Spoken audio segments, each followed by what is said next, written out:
എല്ലാവർക്കും നമസ്കാരം. കഴിഞ്ഞ വീഡിയോയിൽ നമ്മൾ ധാരണീയ വേഗങ്ങളെക്കുറിച്ചിട്ട് മനസ്സിലാക്കിയില്ലേ, തടസ്സപ്പെടുത്താണ്ടാത്ത വേഗങ്ങളെക്കുറിച്ചിട്ട്. അതിൽ തന്നെ മലശോധന കൃത്യമായിട്ട് ഇല്ലാതിരിക്കുമ്പോൾ അല്ലെങ്കിൽ അതിനെ തടസ്സപ്പെടുത്തുമ്പോൾ ഉണ്ടാവുന്ന കാര്യങ്ങൾ മനസ്സിലാക്കി. അതിൻ്റെ ഒരു തുടർച്ച എന്നോണം ഇന്ന് ധാരണീയ വേഗങ്ങളെക്കുറിച്ചിട്ട് നോക്കാം. ധാരയേതു സദാ വേഗാൻ ഹിതേഷി പ്രയത്നിച്ച ഇഹശ ലോഭ ഈർഷ ദ്വേഷ മാത്സര്യ രാഗാധീനം ജിതേന്ദ്രിയ എന്നാണ് പറഞ്ഞു വെച്ചിരിക്കുന്നത്. അതായത് നമ്മൾ ഹോൾഡ് ചെയ്യേണ്ട, കൺട്രോൾ ചെയ്യേണ്ട, ധരിക്കേണ്ടതായിട്ടുള്ള കുറച്ച് വേഗങ്ങളുണ്ട്, നാച്ചുറൽ ഏർജസ് ഉണ്ട്. അതൊക്കെ എന്താണെന്നുള്ളത് മനസ്സിലാക്കാം കേട്ടോ. അപ്പോൾ ധാരയേതു സദാ വേഗാൻ ഹിതേഷി പ്രയത്നിച്ച ഇഹജ, അതായത് ഈ ലോകത്തും പരലോകത്തും, അതാണ് നമ്മുടെ കൺസെപ്റ്റ് അല്ലേ.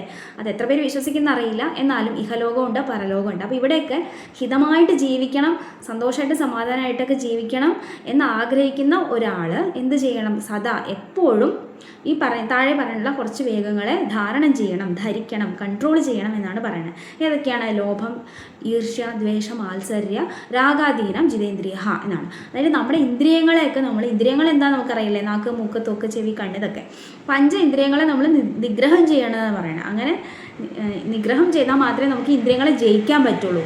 ഇന്ദ്രിയങ്ങളെ ജയിച്ചവൻ ആരാണോ അയാളാണ് ജിതേന്ദ്രിയൻ എന്ന് പറയുന്നത്. അപ്പോൾ എങ്ങനെ നമുക്ക് ഇന്ദ്രിയങ്ങളെ ജയിക്കാൻ സാധിക്കുക? ഈ ലോഭം, ഈർഷ്യ, ദ്വേഷം, മാത്സര്യം, ഇതൊക്കെ മലയാളം പദങ്ങൾ തന്നെയാണ് കേട്ടോ.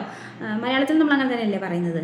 അപ്പോൾ എന്താണ്? നമുക്ക് അത്യാർത്തി, ജീവിതത്തിൽ എന്ത് കിട്ടിയാലും തൃപ്തിയില്ലാത്തൊരവസ്ഥ, മറ്റുള്ളവരുടെ ഉയർച്ച താഴ്ചകളിലൊക്കെ നമുക്ക് ഒരു സന്തോഷം തോന്നുക, കുശുമ്പ് തോന്നുക, മത്സരബുദ്ധി തോന്നുക. അപ്പോൾ നമുക്ക് മനുഷ്യ സഹജമാണല്ലേ ഇത്ര ഇമോഷൻസൊക്കെ. ഇതൊക്കെ നിയന്ത്രിക്കാൻ കുറച്ച് പ്രയാസമാണ്. അതിന് അവനവൻ്റെ ഉള്ളിലെ ദുർഗുണങ്ങളെ മാറ്റാൻ നമ്മൾ തന്നെ കോൺഷ്യസ് ആയിട്ട് ശ്രമിക്കണം. അപ്പോൾ അങ്ങനെ ചെയ്യണം. അതൊക്കെ ഇത്തരത്തിൽ നമുക്ക് തോന്നുന്ന വികാരങ്ങളെ അല്ലെങ്കിൽ ഇമോഷൻസിനെയൊക്കെ നാച്ചുറലായിട്ട് തോന്നുന്നതാണ്. ആ സംഭവങ്ങളെ, അതാണ് നാച്ചുറൽ ഏർജസ് എന്ന് പറയുന്നത്. ആ വേഗങ്ങളെ നമ്മൾ തടസ്സപ്പെടുത്തണം.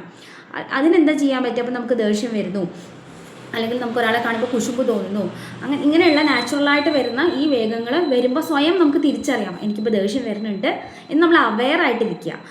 അപ്പോൾ അതിനെ കൺട്രോൾ ചെയ്തിട്ട് നമ്മൾ എന്ത് ചെയ്യുക? ഇതിന് നമ്മൾ ഓവർകം ചെയ്യാൻ ശ്രമിക്കാം. ഇതൊരു നിരന്തര പരിശീലനമാണ്. ഈ പറഞ്ഞ പോലെ എളുപ്പമൊന്നുമല്ല.